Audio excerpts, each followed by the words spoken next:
Iran কখনো পারমাণবিক অস্ত্রের অধিকারী হোক, এটি যুক্তরাষ্ট্র যেমন চায় না, চীনও তেমনটি চায় না। বেইজিং সফর শেষে এভাবেই বিশ্বমঞ্চে নতুন সমীকরণ তুলে ধরেছেন মার্কিন প্রেসিডেন্ট ডোনাল্ড ট্রাম্প। বিবিসির এক প্রতিবেদন অনুযায়ী প্রেসিডেন্ট জি জিনপিং এর সাথে আলোচনার পর ট্রাম্প দাবি করেছেন যে ইরানকে নিয়ন্ত্রণে রাখার মাধ্যমে যুক্তরাষ্ট্র আসলে চীনকেও পরোক্ষভাবে সাহায্য করছে।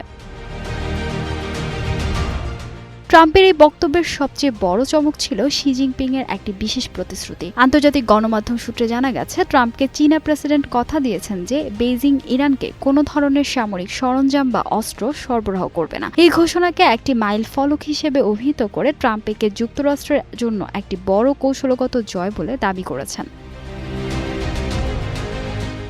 তবে সামরিক বিষয়ে কঠোর হলেও তেহরানের সাথে অর্থনৈতিক সম্পর্ক পুরোপুরি ছিন্ন করছে না বেইজিং। বিবিসি জানাচ্ছে, শি জিনপিং ট্রাম্পের কাছে পরিষ্কার করেছেন যে চীন তাদের প্রয়োজনীয় জ্বালানি তেলের একটি বড় অংশ ইরান থেকে সংগ্রহ করে এবং তারা এই বাণিজ্য ভবিষ্যতে অব্যাহত রাখতে চায়। অর্থাৎ পারমাণবিক ইস্যুতে একমত হলেও অর্থনৈতিক স্বার্থে চীনের অবস্থান এখনও নমনীয়।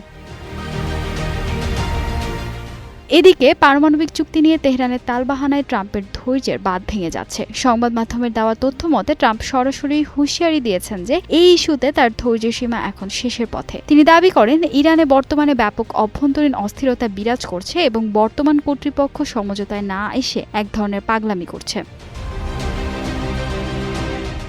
ইরানি প্রতিনিধি দলের বর্তমান কর্মকর্তাদের কিছুটা যুক্তিপরায়ণ মনে করলেও ট্রাম্প পুনরায় একটি ফলপ্রসূ চুক্তিতে আসার আহ্বান জানিয়েছেন। বিবিসির বিশ্লেষণ অনুযায়ী বেইজিংয়ের এই নতুন প্রতিশ্রুতি এবং ট্রাম্পের আলটিমেটাম ইরান যুক্তরাষ্ট্রের মধ্যকার দীর্ঘমেয়াদী উত্তেজনাকে এখন নতুন এক মোড়ে এনে দাঁড় করিয়েছে। ফাহিমা সুরভি, নিউজ ডেস্ক, গ্লোবাল টেলিভিশন।